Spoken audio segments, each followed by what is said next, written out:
अस्सलाम वालेकुम and a very good morning. जागो लाहौर में आप सबको खुश आमदीद कहते हैं जनाब, और मैं हूं मुनीब आसिफ, इस उम्मीद के साथ कि आप लोग जहाँ कहीं भी होंगे खैरियत से होंगे।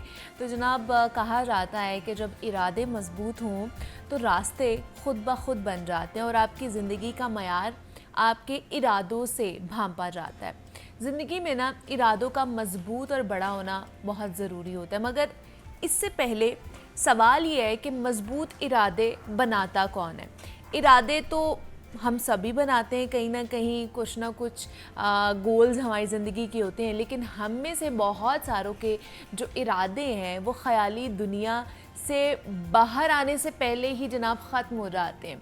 तो मज़बूत इरादे वो बनाता है जिसका ईमान और ख़ुद पर एतमाद ज़्यादा होता है। तो आज मैं इसी मौजू की तरफ आपकी तवज्जो दिलाने की कोशिश करूँगी और हम मिलकर इसकी वजह को तलाश करने की कोशिश करेंगे जिसकी वजह से लोगों के इरादे मजबूत और कामयाब बनते हैं।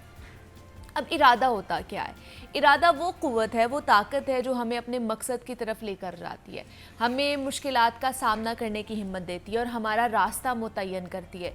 हुज़ूर पाक सल्लल्लाहु अलैहि वसल्लम का भी फरमान है कि मजबूत ईमान वाला कमज़ोर ईमान वाले से बेहतर है और अल्लाह को ज़्यादा महबूब भी है। तो इस एक हदीस में सिर्फ ईमान की बात नहीं हुई है बल्कि इरादे की भी हुई है, क्योंकि मजबूत इरादा मजबूत ईमान रखने वाले के दिल में ही जन्म लेता है और मजबूत इरादा इंसान को वो ताकत देता है जिससे वो मुश्किल हालात में भी साबित कदम रहता है। अब आते हैं जनाब उस सवाल की तरफ कि मजबूत इरादे किन के होते हैं, उनमें ऐसे क्या क्या खूबियाँ पाई जाती हैं। ये मजबूत इरादे उनके होते हैं जिनके अहदाफ वाज़े होते हैं, जिन्हें ये इल्म होता है कि जनाब उन्होंने कहाँ जाना है, जिन्हें सफ़र पर जाने से पहले ये इल्म होता है कि उनकी मंजिल क्या है। उन्हें लोगों में ख़ुद एतमादी भी पाई जाती है जो उन्हें ना सिर्फ हौसला देती है बल्कि उन तमाम मुश्किलात का सामना करने की जो सलाहियत है ना वो भी उनके अंदर पैदा करती है, जो दूसरों को थका देती है, दूसरे जिनके सामने हिम्मत हार जाते हैं। इंसान का ख़ुद पर भरोसा उसके दिल के अंदर मजबूत इरादे पनपने का एक अमल करता है और ये भरोसा ही है जो उसकी सोच को एक ज़रे से मजबूत चट्टान भी बनाता है। और फिर यही लोग मुस्बत भी रहते हैं अपनी ज़िंदगी में, और जब हर किसी को लग रहा होता है ना कि जनाब एक काम नामुमकिन है, उस वक्त ये सबके बरखिलाफ़ खड़े होते हैं और साबित करते हैं कि जनाब वो काम कितना ही आसान था, क्योंकि ये उनकी सोच और अल्लाह पर यकीन ही होता है जो उनके अंदर इस कदर एनर्जी भरता है। तो इसी एनर्जी की बदौलत उनमें फ़ोकस आता है और जो बाद में उनकी मुकम्मल यकसुई की सूरत में भी ज़ाहिर होता है। तो याद रखें कि मुश्किलात के सामने हार मान लेना ईमान नहीं होता है। ज़िंदगी में कोई भी मकाम हो, कैसी ही मुश्किल क्यों ना हो, हमेशा बुलंद हौसले से फ़ैसला करें और हमेशा नेक नियति रखें। यकीनन आप कामयाब ज़रूर हो जाएंगे अपनी ज़िंदगी में। तो आपने मज़बूत इरादे करने हैं। जब आप किसी भी चीज़ के बारे में इरादा कर लेते हैं ना, इरादा बांध लेते हैं और वो उसके ऊपर फर्म बिलीव होता है, आपका एतमाद होता है, यकीन होता है, और फिर आप अपनी तमाम तर जो रस्सियाँ हैं वो अल्लाह के सुपुर्द कर देते हैं, लेकिन इस यकीन के साथ कि हम जनाब इसमें ज़रूर खरा उतरेंगे, तो फिर आप ज़रूर जो है ना अपनी ज़िंदगी में कामयाब भी हो जाते हैं। तो ये आज का हमारा पैगाम था। अभी प्रोग्राम में आगे बढ़ते हैं जनाब। दुनिया भर में 27 सितंबर यानी कि आज के दिन आलमी यौम सियाहत के तौर पर मनाया जाता है और दुनिया के बहुत से ममालिक जो है ना वो सियाहत से कसीर ज़र मुबादला कमा रहे हैं, लेकिन हम इस शोबे में भी कुछ ख़ास परफॉर्म नहीं कर पा रहे हैं। शिमाली इलाका जात की बात की जाए तो ख़ूबसूरती की तो पूरी दुनिया मौतरफ़ है, लेकिन पाकिस्तान के दिल लाहौर की तो जनाब क्या ही बात है। वो कहते हैं ना जनाब कि जिन्हें लाहौर नहीं तकिया वो जमिया ही नहीं। और ये जो शहर है ना ये अपनी मुनफरिद सकाफ़त, लजीज़ खानों और मिलनसार लोगों की वजह से ना सिर्फ पाकिस्तान बल्कि पूरी दुनिया में बहुत ज़्यादा मशहूर है। और लाहौर कदीम इंफ्रास्ट्रक्चर का एक खूबसूरत मरकज़ है जहाँ तारीख़ी अमारात जगह जगह पर अपना हुस्न बखेरे हुए हैं। अंदरून शहर जिसे वॉल्ड सिटी भी कहा जाता है, इसकी हर गली हमें एक दास्तान सुनाती है और लाहौर का قلعہ ہماری تاریخ کا گواہ بھی ہے، اور بادشاہی مسجد، مسجد وزیر خان، مقبرہ جہانگیر، مقبرہ نارکلی، شالیمار باغ، یہاں پر غرض یہ کہ لاہور کا ایک ایک کونا بین الاقوامی ٹورزم کو سپورٹ کرتا ہے۔ تو آج کے دن کی مناسبت سے بات کریں گے کہ لاہور کو کیسے ہم سیاحت کا مرکز بنا سکتے ہیں اور کیا ہمارے شہر میں اتنی کیپیسٹی موجود ہے۔ تو اس پر بات کرنے کے لیے ہمارے ساتھ اسٹوڈیوز میں اشفاق ڈوگر صاحب موجود ہیں جو کہ پروجیکٹ ڈائریکٹر ہے ٹورزم ڈپارٹمنٹ کے۔ اشفاق صاحب آپ کو خوش آمدید کہتے ہیں جاگو لاہور میں، کیسے ہیں آپ؟ ٹھیک ہے، تھینک یو ویری مچ آپ انوائٹ کیا اس اہم دن پہ۔ ایک تو میں یہ بتاتا چلوں جی کہ جس طرح ابھی آپ بتا رہے ہیں کہ جی آج ورلڈ ٹورزم ڈے ہے اور یہ 27 کو ہر سال جس طرح سیلیبریٹ کیا جا سکتا ہے۔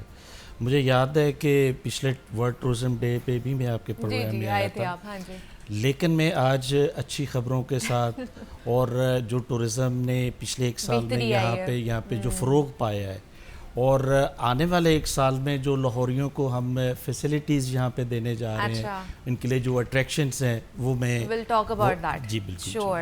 تو مجھے پھر یہ بتائیے کہ سب سے پہلے پھر لاہور کی بات کر لیتے ہیں کیونکہ ہم لاہور میں بیٹھے ہوئے ہیں، دل ہے یہ پاکستان کا اور شہر لاہور میں، اور اس کو تاریخی عمارتوں کا شہر بھی کہا جاتا ہے۔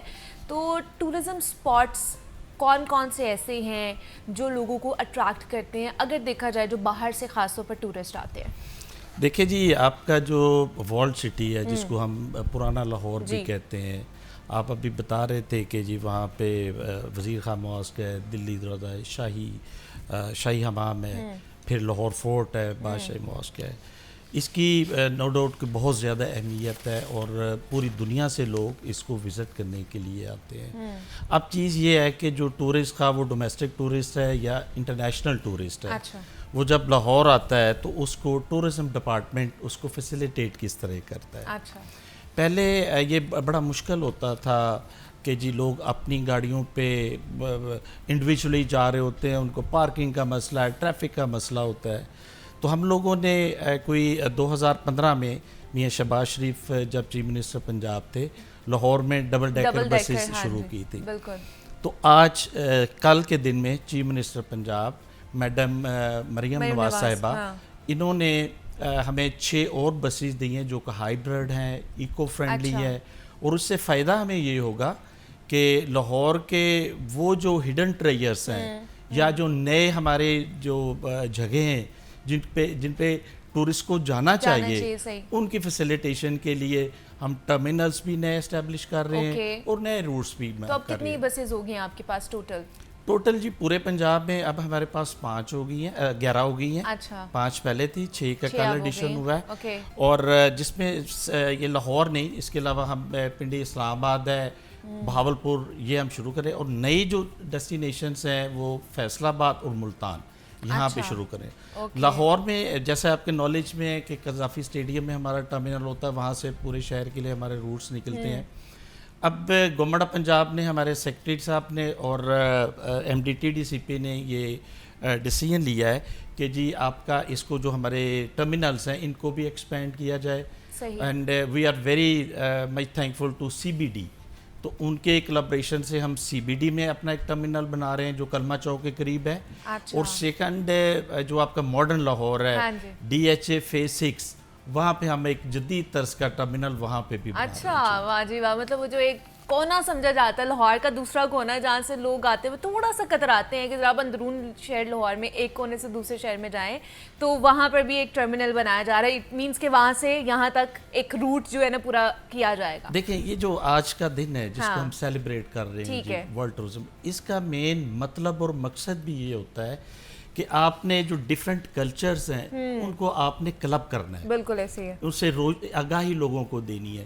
سو پرانا لاہور، نیا لاہور، یہ ملے گا تو انشاءاللہ تعالی لوگوں کو بڑی دلچسپ چیزیں بھی ملیں گی، اور ہر آپ کا کلچر، آپ کا فوڈ، اس سے آگاہی بھی ملے گی۔ چلیں جی، ڈوگر صاحب سے تو بات کرتے ہی ہیں، سامیہ نے ہمیں جوائن کیا ہے، اور جس طرح ڈبل ڈیکر بس کی بات ہو رہی ہے تو کیا صورتحال ہے ڈبل ڈیکر بس کی؟ لائیو ہمیں وہ وہاں سے دکھائیں گی اور بتائیں گی کہ وہاں پہ لوگ موجود ہیں، یا فیڈ بیک خاص طور پر لوگوں کا کیا آتا ہے اس टूरिस्ट जो स्पॉट है या टूरिस्ट के लिए डबल डेकर बनाई गई है उसके लिए, तो सामिया हमें बताइए क्या सूरत हाल देख रही हैं आप वहाँ पर?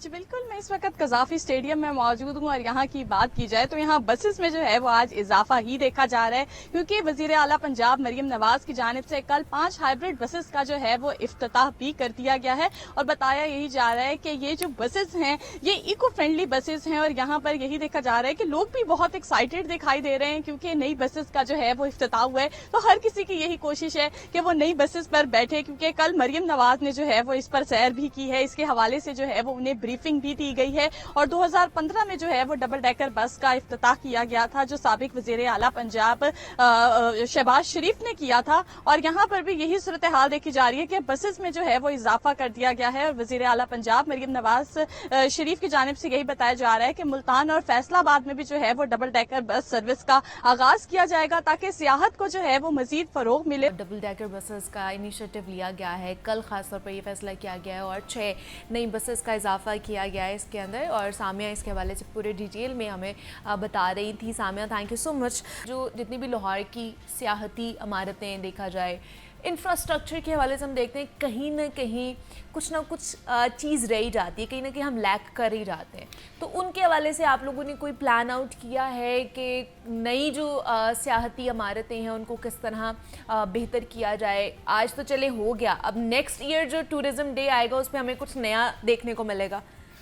देखिए जी, ये हुकूमत पंजाब ने ये जो आपकी जो पुरानी बिल्डिंग्स है, जो हेरिटेज है, उनकी रेस्टोरेशन के लिए उन्होंने एक अलग से डिपार्टमेंट बनाया हुआ है जिसको आर्कियोलॉजी वाले उसको देखते हैं। और दूसरा बहुत अच्छा एडिशन गवर्नमेंट ने किया है वॉल्ड सिटी अथॉरिटी, जिसको कामरान लशारी साहब देख रहे हैं। बिल्कुल। और ये जो वॉल्ड सिटी है ये बहुत एक्सीलेंट काम कर रहे हैं। आप अगर आप रिसेंटली आपने लाहौर फोर्ट विजिट किया हो या फिर आप जब दिल्ली दरवाजे से जाते हैं, जो आपकी पुरानी बिल्डिंग्स जितनी भी हैं, तारीखी इमारत हैं, इनको रेस्टोर किया गया है, उसकी ब्यूटिफिकेशन पे काम हो रहा है। एक और चीज़ मैं ऐड करूँगा जी, हमारे सिक्योरिटी टूरिज़्म रहे हैं एहसान भुट्टा साहब। अच्छा। आजकल वो सिक्योरिटी इंडस्ट्रीज़ हैं। हाँ। उनको पुरानी बिल्डिंग्स की बहाली का इतना ज़्यादा शौक़ है, अब वो अपने डिपार्टमेंट में गए, इंडस्ट्री डिपार्टमेंट्स के पास जो पुरानी बिल्डिंग है वो अपने तौर पे वो टूरिज्म की खिदमत कर रहे हैं, उनकी रेस्टोरेशन बिल्डिंग्स की कर रही है वहाँ पे। ये होता है ना कि जिन्होंने काम करना है वो कहीं और बैठ के भी काम कर लेते जी, हैं। बिल्कुल बिल्कुल ये बात होती है। और जिन्होंने नहीं करना वो अपनी ड्यूटी भी नहीं कर रहे होते हैं। कुछ ऐसे लोग भी हमें मिलते हैं। मुझे जब भी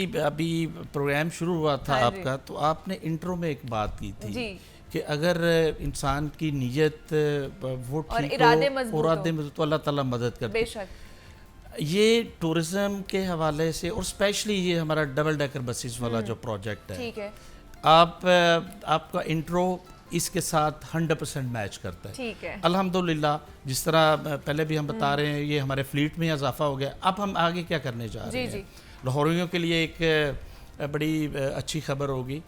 जैसा कि आप लोगों के नॉलेज में है जी, जो लाहौर का जो बसंत फेस्टिवल है पूरी दुनिया में मशहूर था जी। पूरी दुनिया के लाहौर लोग जो है लाहौर आते थे बसंत मनाने। हाँ। उसका ऑल्टरनेटिव जी अब गवर्नमेंट ऑफ पंजाब ने के 2 अदारों ने, जिसमें TDCP और रूडा जी, हम इकट्ठे दोनों अदारे होके रिवर रावी पे हम दे रहे हैं। हमारा 3 दिन का ये अप्रैल में इवेंट होगा, जिसपे जीप रैली होगी और आपका फूड स्टॉल्स होंगे, कल्चर नाइट्स होंगे, फायरवर्क्स होंगी। तो ये एक ज़बरदस्त किस्म की 3 दिन की हम एक्टिविटी देने जा रहे हैं लाहौरियों के लिए। ठीक है जी, ये भी आने वाले अप्रैल में ख़ास तौर पर इसके ऊपर वर्किंग की जाएगी। अच्छा, दूसरा ये जो जितने भी टूरिस्ट स्पोर्ट्स हैं यहाँ पर, स्पॉट्स हैं यहाँ पर, ये डबल डेकर बसेस के ऊपर अगर बात की जाए तो ये कितना रेवेन्यू जनरेट कर लेते हैं? अगर लास्ट ईयर से इस ईयर की बात की जाए तो कितना फ़ायदा हुआ है, कितना मुनाफा हुआ है? देखिए जी, गवर्नमेंट का जो काम है वो फ़ायदा लेना नहीं होता है। गवर्नमेंट का काम होता है कि रेवेन्यू जनरेट करना भी। तो हमारे यहाँ पे देखिए बाहर के ममालिक हम कितना पैसा लगा के जाते हैं सिर्फ उनकी बिल्डिंग्स देखने के लिए। मैं अर्ज कर रहा हूँ, और वो सिर्फ टूरिस्ट से इतना पैसा कमाते हैं। मैं अर्ज कर रहा हूँ जी, गवर्नमेंट का काम होता है कि लोगों को फैसिलिटेट करना है। अच्छा, रेवेन्यू जनरेशन गवर्नमेंट के अदारों पे नहीं है। अलबत्ता जो प्राइवेट सेक्टर में आपकी होटल इंडस्ट्री है, आपका फूड چینس ہیں وہ اسے کما رہے ہوتے ہیں. لیکن الحمدللہ یہ ہمارا جو ڈبل ڈیکر بسیز والا پروجیکٹ ہے اس پہ ہمارے فٹ فال میں بھی اضافہ ہوا ہے اور ہمارے ریونیو میں بھی اضافہ ہوا ہے. اب ہم بریک ایون پہ آ گئے ہیں. پہلے گورنمنٹ اچھا خاصا وہ فنڈز دیتی تھی لیکن اب گورنمنٹ ہمیں وہ فنڈز نہیں دے رہی ہے اس پروجیکٹ کو. ایون دین الحمدللہ ہم بریک ایون پہ آگے ہوئے ہیں. جی ٹھیک ہے کہ مطلب یہ اپنی کہہ لیں کہ اپنے ماتحت خود چل سکتے اپنی مدد آپ کے تحت جو ہے نا یہ وہ چلے گی. اب کسی کے فنڈ کی ضرورت نہیں ہے, خاص طور پر کسی کی مدد کی ضرورت نہیں ہے, گورنمنٹ کی مدد کی ضرورت نہیں ہے, یہ کہہ سکتے ہیں. تو مجھے یہ بتائیے کہ آج کوئی ہے ٹورزم کے حوالے سے کوئی انعقاد کیا گیا ہو کسی تقریب کا یا کوئی ایسا ایونٹ جس کا انعقاد کیا؟ ہمارے پنجاب ٹورزم کے جتنے بھی پورے پنجاب میں جی پنڈی ہے, آپ کا مری ہے, آپ کا ملتان ہے ساؤتھ سائڈ پہ, وہاں پہ ہم یہ چیزیں کر رہے ہیں جی. یہ اس کی سیلیبریشنز چل رہی ہیں.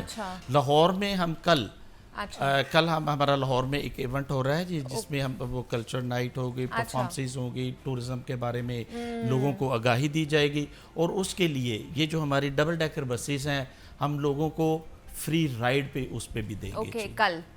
کل کے دن میں آپ کو فری رائڈ بھی ملے گی اور ایونٹ بھی ہونے جا رہا ہے جس میں ٹورزم کے حوالے سے خاص طور پر لوگوں کو اویئر کیا جائے گا. ہمارے ساتھ اشفاق ڈوگر صاحب موجود ہیں. اشفاق صاحب بہت شکریہ آپ کے وقت کا کہ آپ یہاں پر آئے. پروجیکٹ ڈائریکٹر ہیں ٹورزم ڈپارٹمنٹ کے اور ہم ٹورزم کے حوالے سے بات کر رہے تھے. جناب اب تھوڑا بات کر لیتے ہیں کہ ہم نے ہیلدی کیسے رہنا ہے. ہمارے یہاں نا عام طور پر ان لوگوں کو صحت مند سمجھا جاتا ہے جو کہ دیکھنے میں اسمارٹ نظر آتے ہیں اور وہ بھی اکثر اس خیال میں مبتلا ہو جاتے ہیں کہ جناب مزید دبلا ہوا جائے یا ڈائٹنگ کیے جائے, یہ جانے بغیر کہ وہ گڈ فیٹس ہیں یا بیڈ فیٹس ہیں, یا ہو سکتا ہے کہ وہ ہمارے جسم کا واٹر ویٹ ہو.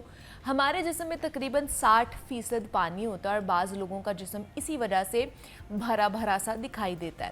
جبکہ صحت مند ہونے کا مطلب یہ نہیں ہے کہ جناب مردوں میں یا ہم سب میں پانی کے وزن کے ساتھ ساتھ جسم کو درکار جو باقی تمام ضروری چیزیں ہیں وہ بھی مناسب مقدار میں ہمیں لینی چاہیے, جن میں فیٹس آ جاتے ہیں, منرلز, وائٹامنس, پروٹین, کاربوہائیڈریٹس ہیں. اب صحت مند جسم ہم سے یہ تقاضا کرتا ہے کہ ہم صرف دیکھنے میں موٹے نظر نہ آئیں بلکہ حقیقت میں ہم صحت مند ہوں. اور یہ جاننا ضروری ہے کہ جسم کا BMI کیا ہے اور وزن اگر کم کیا تھا تو ویٹ مشین پر واپس کیسے آ گیا. کیونکہ یاد رکھیں اگر کسی شخص کا وزن زیادہ ہے نا تو وہ یہ سمجھے کہ واٹر ویٹ بھی ایک وجہ ہو سکتی ہے. تو یہ واٹر ویٹ کیا ہے اور فیٹ کیا ہے, اس کے ساتھ میس مسل جو آپ کا اس کا بھی ویٹ ہوتا ہے وہ کیا ہے, آج ہم نے ان ٹرمینالوجیز کے بارے میں بات کرنی ہے اور ان کے اندر رہتے ہوئے ہم نے اپنے ویٹ کو بھی مینیج کرنا ہے. تو اس پہ بات کرنے کے لیے ہمارے ساتھ موئینہ بیگ اسٹوڈیوز میں موجود ہیں جو کہ clinical nutritionist and assistant professor بھی ہیں. موئینہ آپ کو ویلکم کہتے ہیں. جاگو لوہار میں کیسی ہیں آپ؟ ٹھیک ہے, آپ کیسی ہیں؟ میں بھی بالکل ٹھیک ٹھاک. موئینہ سب سے پہلے تو بتائیے یہ جو واٹر ویٹ کا بہت زیادہ آج کل یہ ٹرم یوز کی جا رہی ہے, پہلے ہم کہتے تھے جی ویٹ فیٹ ویٹ ہے یا میس کا ویٹ ہے ہمارے, اب واٹر ویٹ آ گیا, یہ کیا ہے واٹر ویٹ؟ اچھا, سب سے ضروری تو یہ کہ یہ نا اس لیے پتہ ہونا ضروری ہے کہ وہ جو ڈائٹ کر کے فٹافٹ ویٹ کم ہوتا ہے لیکن کچھ دیر بعد اسکیل پہ دوبارہ آ جاتا ہے, اتنی جلدی جو چینج آتا ہے نا وہ واٹر ویٹ کا آتا ہے. اچھا ہاں, کیونکہ فیٹ اتنی جلدی کم نہیں ہوتا ہے, ہاں کم ہو کے واپس نہیں آتا.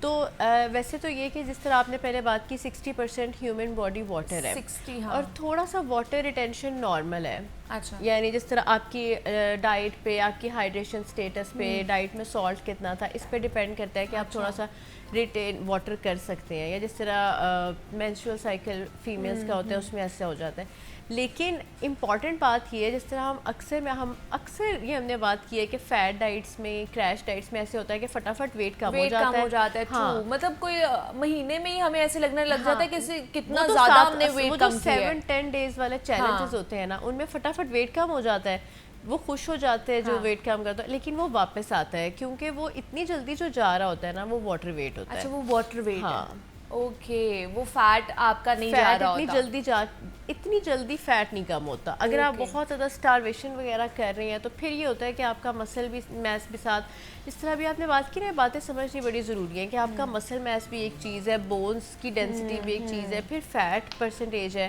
اور واٹر ویٹ جو ہے نا وہ بس یہ ہے کہ آپ کا ایک تھوڑی سی پرسنٹیج ہے باڈی میں واٹر ویٹ کی جو کہ فلکچویٹ ہوتی ہے.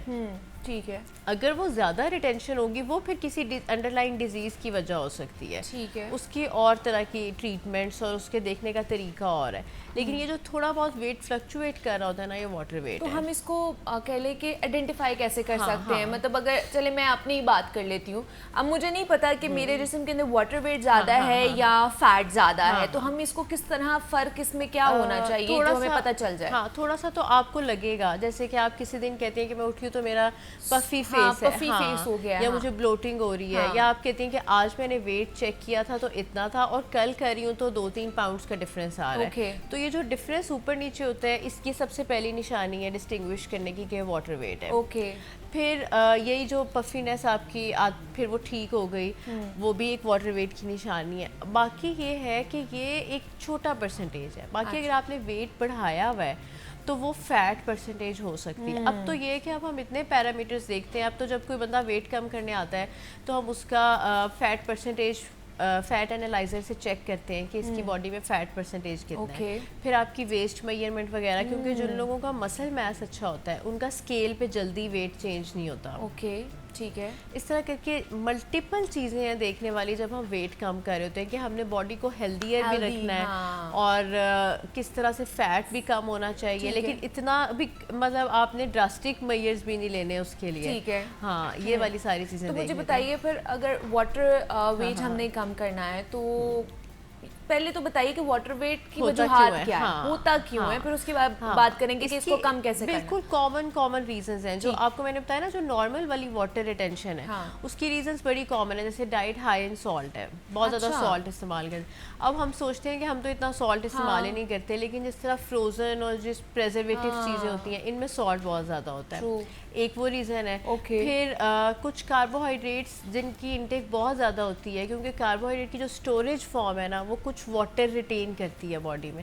اس لیے آپ نے دیکھے کریش ڈائٹس میں فٹافٹ جیسے کاربوہائیڈریٹس بند کرے نا ویٹ کم ہونے لگ جاتا ہے. پھر ہائیڈریشن کا اس سے اچھا ریلیشن یہ ہے کہ جتنا اچھا پانی پئیں گے نا واٹر ویٹ نہیں آئے گا, کیونکہ ڈی ہائیڈریشن میں باڈی کا کوپنگ میکینزم یہ ہے کہ وہ تھوڑا سا واٹر ریٹین کر لیتی ہے.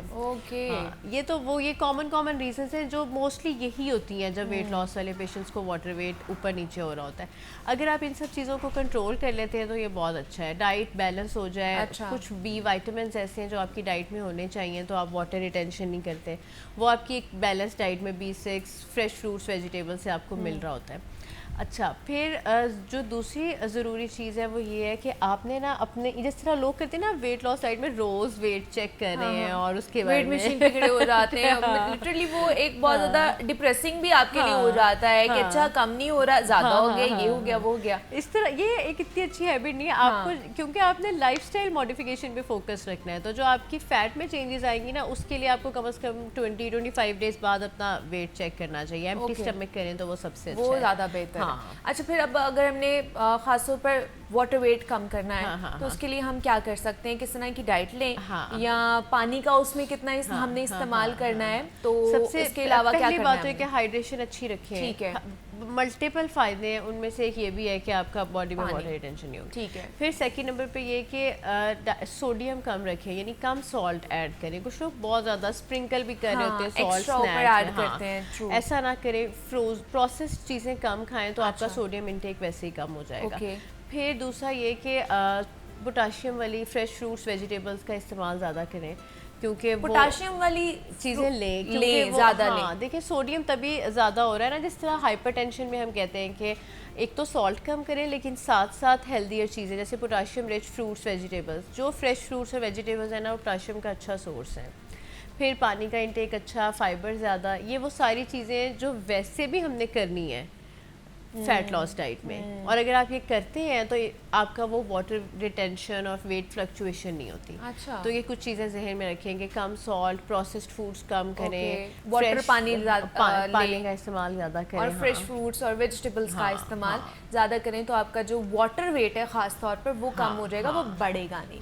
اچھا, اب کچھ لوگ موئینہ یہ کہتے ہیں کہ جب اگر آپ نے واٹر ویٹ کم کرنا ہے, مطلب لوگوں کو نالج نہیں ہے نا, بیسک نالج نہیں ہے کہ واٹر ویٹ کو فیٹ ویٹ کے ساتھ لنکڈ اپ کر دیتے ہیں, تو وہ کہتے ہیں جب آپ نے یہ ویٹ کم کرنا ہے تو آپ نے اسٹرینتھنگ والی ایکسرسائز نہیں کرنی, آپ یوگا کی طرف چلے جائیں تو یوگا سے آپ کا بہت جلدی ویٹ کم ہوگا. واقعی ایسا ہے؟ نہیں, دونوں ایکسرسائزز ضروری ہیں, آپ ضرور کریں. یہ جو واٹر ریٹینشن ہے نا, یہ تو بہت تھوڑا سا پرسنٹیج ہے. اچھا. اگر تو واٹر زیادہ باڈی ریٹین کر لیتی ہے وہ تو پھر ایک کلینکل کنڈیشن بن جاتی ہے نا, جیسے ایڈیما ہو جاتا ہے, پاؤں سوجے ہوئے, ٹانگیں سوجی ہوئی. اس کو چیک کرنے کا طریقہ اور ہوتا ہے, جیسے آپ اس میں فنگر پنچ کرتے ہیں تو وہ دیر سے واپس آتی ہے, کافی دیر ڈمپل رہتا ہے اس کے میں. اگر ایسا مسئلہ ہے پھر تو آپ کو کوئی کڈنی ایشو ہو سکتا ہے, کوئی انفیکشن, کوئی ہارٹ ڈیزیز, کوئی ایسی چیز ہو سکتی ہے. یہ تھوڑا سا جو واٹر ریٹینشن ہے نا, اس کو تو ہم ایزیلی اپنی ڈائٹری ہیبٹ سے ٹھیک کر سکتے ہیں. اور فیٹ لاس کے لیے بہت اچھا, دونوں چیزیں بہت اچھی ہیں. آپ یوگا بھی کریں, آپ اسٹرینتھ ٹریننگ بھی کریں, کیونکہ مسل میس جتنا اچھا ہوگا نا, آپ کا فیٹ اتنا ہی کم ہوگا. تو جناب ہمیں کال آئی ہے, لائیو کال جو ہے وہ ڈاکٹر جو ہے نا موئینہ سے بات کرنا چاہ رہی ہیں کہ ہم کس طرح اپنے فیٹ کے متعلق, آج کا جو ہمارا سیگمنٹ ہے اس کے متعلق ہے. تو ہمیں عائشہ نے کال کی ہے, لاہور سے. یہ عائشہ عمر ہیں, ان سے بات کراتے ہیں آپ کی اور ان سے جانتے ہیں. السلام علیکم عائشہ, کیسی ہیں آپ؟ وعلیکم السلام. عائشہ, کیا سوال ہے آپ کا؟ میرا سوال یہ ہے کہ میری شادی ہونے والی ہے کچھ دنوں بعد, تو میری نا آنکھوں کے نیچے ڈارک سرکلز ہیں, تو مجھے ایسی کوئی ڈائٹ بتائیں جس سے میرا ویٹ بھی کنٹرول اور مطلب کہ گلو بھی آئے. اچھا ٹھیک ہے جی. عائشہ کی شادی ہونے والی کچھ دنوں کے بعد, تو ان کے چہرے کی ایک تو گلو کے لیے انہیں ڈائٹ پلان چاہیے کہ وہ کیا کھانا چاہتی ہے, دوسرا آنکھوں کے نیچے ان کے ڈارک سرکلز ہیں, یہ پرابلم ہے. بالکل ایسے. اچھا, اب سب سے پہلے تو اس میں سلیپ سائیکل سب سے زیادہ امپورٹنٹ ہے کہ آپ کی سلیپ اچھی ہے. اکثر برائڈس ٹو بی جو ہوتی ہیں, کیونکہ وہ اتنے اسٹریس میں اور شاپنگ کر رہے ہیں, اور وہ اپنا سلیپ سائیکل اچھا کریں. نمبر 1 پہ اپنی ہائیڈریشن اچھی کریں, اور اچھی اسکن کے لیے سب سے امپورٹنٹ آپ کا وائٹامن سی ہو گیا, کیونکہ وہ فریش فروٹس اور ویجیٹیبلس, جو بھی سیزنل فروٹ ہے, اچھا, اس کی اچھی خاصی کنزمپشن کریں, آپ کو اچھا وائٹامن سی ملتا ہے. وائٹامن سی اب کس کس میں ملتا ہے ہمیں؟ ہمارے سارے فروٹس میں, جیسے آپ گاواز ہے, پیچز ہے, یعنی آپ کو فروٹس میں اس کی اچھی کوانٹٹی مل جاتی ہے, جو بھی سیزنل فروٹ ہے, لیمن میں, اس طرح کافی ساری چیزوں میں مل جاتا ہے. پھر اس کے علاوہ کوشش کریں کہ اپنی ڈائٹ میں نا ہیلدیئر چیزیں, جیسے اگر آپ اسکن پہ فوکس کریں تو پروٹین بہت امپورٹنٹ ہے, کیونکہ آپ کی اسکن سیلز جو ہے وہ پروٹین. پھر آپ کے لیے ہائیڈریشن امپورٹنٹ ہے, وائٹامن سی امپورٹنٹ ہے, اومیگا 3 امپورٹنٹ ہے, جو آپ کو ہیلدیئر نٹس اور سیڈ سے ملے گا. نٹس اور سیڈ سے ہاں, کیونکہ وہ آپ کی ہیلدی آئلس جنریٹ کرتے ہیں اور آپ کی ایکنی وغیرہ یا ڈرائنیس کو کم کرتے ہیں. 4 چیزیں اسکن کے لیے یاد رکھیں, ہائیڈریشن اور سلیپ کے علاوہ, تاکہ اچھی تو یہ بہتر ہو جائے گی آپ کی. تو عائشہ, آپ کو ہم نے بتا دیا ہے کہ آپ نے اپنی شادی والے دن کس طرح گلو کرنا ہے, تو اس کے مطابق یہ سارا موئینہ نے آپ کو بتا دیا, تو آپ نے اس کے اوپر ضرور عمل کرنا ہے. تو اسی طرح اگر جو ہمارے دیکھنے والے ہیں, آپ لوگ بھی رابطہ کر سکتے ہیں, اور آپ لوگ بھی ہمارے گیسٹ سے جو ہے نا اپنی پرابلمس شیئر کر کے ان کا سولوشن لے سکتے ہیں. تو موئینہ, جس طرح ایک تو ہم نے یہ بتا دیا کہ گلو کس طرح کرنا ہے. اب بہت سی لڑکیاں اپنے بالوں کے معاملے میں بہت زیادہ پریشان ہوتی ہیں کہ شادی آ رہی ہے, بال بہت روکھے ہو گئے ہیں, ڈرائی ہو گئے ہیں, اس کے لیے وہ کیا کریں, کس طرح کی ڈائٹ لینی چاہیے؟ اچھا, اس کے لیے ہمیں ایکسٹرنل کیئر بھی کرنی پڑے گی اور انٹرنل بیلنس ڈائٹ بھی لینی پڑے گی. اب اس کے لیے جس طرح آپ نے دیکھا ہوگا بایوٹین سپلیمنٹ بہت کامن ہو گیا. اب نا اس پہ تو اتنی اسٹڈیز بھی نہیں ہے, بس وہ فیمس ہو گیا. تو پھر وہی نا پیشنٹ ایسا کرتے ہیں کہ کسی ایک چیز پہ فکسیٹ ہو جاتے ہیں, باقی چیزوں کا خیال نہیں رکھتے. ہاں, ان کے لیے بھی میرا سب سے امپورٹنٹ میسیج یہ ہے کہ اپنی اسکیلپ ہیلتھ کے لیے, ہیئر ہیلتھ کے لیے اچھا یہی ہے. ایک تو ایکسٹرنل کیئر میں یہ, کیونکہ ہم سن برن اور ہیٹ ٹریٹمنٹس اور اس طرح کی چیزیں کرتے ہیں, تو ان کی نرشمنٹ اچھی کریں, آئلنگ کرتے رہیں. तो क्या हमें बायोटिन कोई नेचुरल सोर्सेज से मिल सकता है? बिल्कुल ऐसा, बी वाइटामिन्स जो हैं वो आपको डाइट में फ्रेश फ्रूट्स वेजिटेबल्स में मिलते हैं, अच्छा। मिक्स्ड ग्रेन्स की जो चीज़ें होती हैं अच्छा। उसमें से मिल जाते हैं। अगर आप अपनी ये सारी चीज़ें लेते रहें, हेयर हेल्थ अच्छी रहेगी। और अगेन वही चीज़ें हैं जो मैं बार बार कि आपकी प्रोटीन्स अच्छी हैं तो आपका कैरेटिन प्रोटीन है और फिर आपकी बाकी हेल्दी ऑयल्स भी हैं डाइट में और सारा कुछ है, तो आपके बाल से और फिर थोड़ी सी एक्सटर्नल केयर भी आपको जी, वो एक्सटर्नल केयर भी है और इंटरनल केयर भी करना ज़रूरी है। तो हमारे साथ मोइना बेग मौजूद थी। Moina, thank you so much for coming here, और बड़ा अच्छा हमारा ये वाला सेगमेंट रहा जिसमें हमने आपको मुख्तलिफ चीज़ें बताई हैं हेल्दी रहने के लिए, और ख़ासतौर पर जिन्होंने वेट कम करना है, वो चाहे मैस वेट हो या फिर फैट वेट हो या फिर वाटर वेट हो, तो उसको किस तरह आपने कम करना है। यहाँ पे एक ब्रेक लेते हैं, मिलते हैं इस ब्रेक के बाद।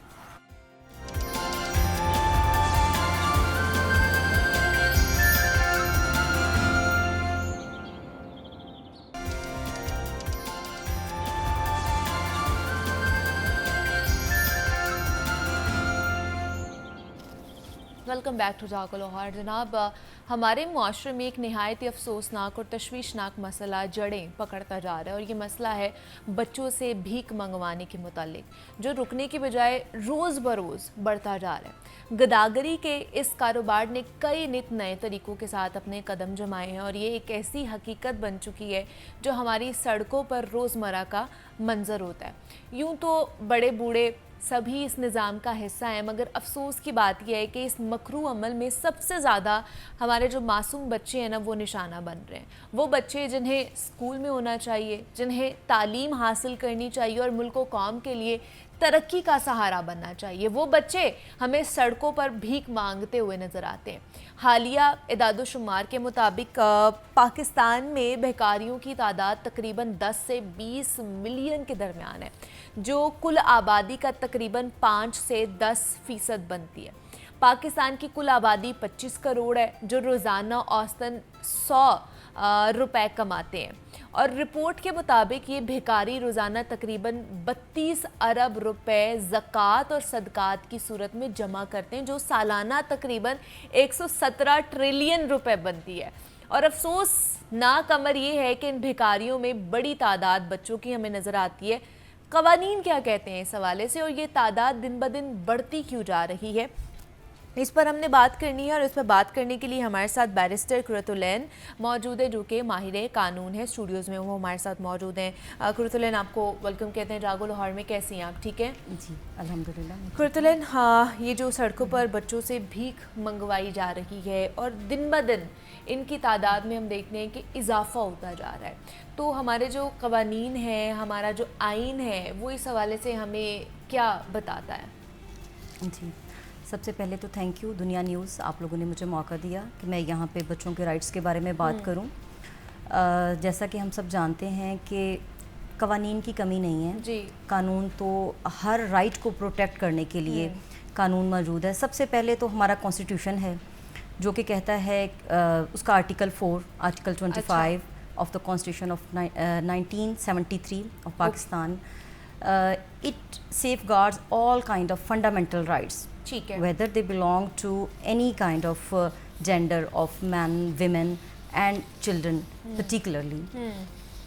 अब हम बात करते हैं चाइल्ड लेबर के ऊपर कि चाइल्ड लेबर की क्या सिचुएशन है, हालात ज़्यादा क्यों ख़राब होते जा रहे हैं, और ख़ासतौर पर बच्चों को क्यों टारगेट किया जाता है खास तौर क्योंकि वो आसान टारगेट है ना। अच्छा। उनको टारगेट करना बहुत आसान है, उनको डराना धमकाना आसान है। वो माँ बाप के कंट्रोल में होते हैं, क्योंकि माँ बाप जब बच्चा पैदा होता है तो they are responsible to provide him food, diet, education.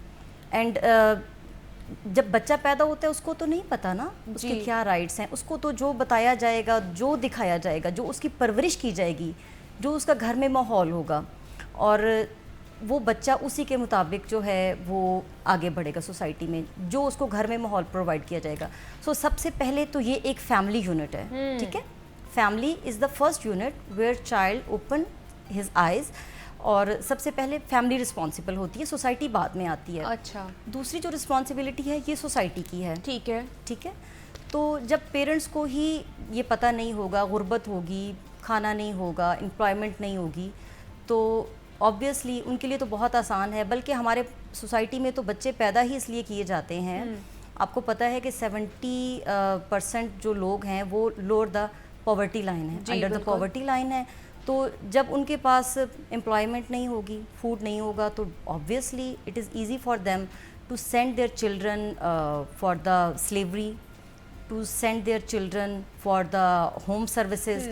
और वैसे भी बच्चों से काम करवाना लोगों के लिए भी आसान है, और इसमें ख़ास तौर पे बच्चों को तो भेजा ही जाता है वर्कशॉप्स वगैरह पे, बच्चियों को घरों में काम के लिए जो वो हायर किया जाता है।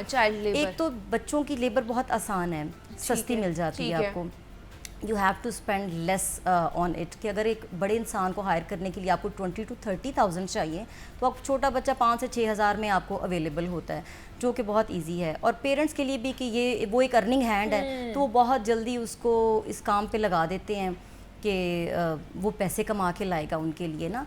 एक तो ये इशू है चाइल्ड लेबर का। अच्छा। और दूसरा हम बात कर रहे हैं चाइल्ड बैगरी के ऊपर, ठीक है।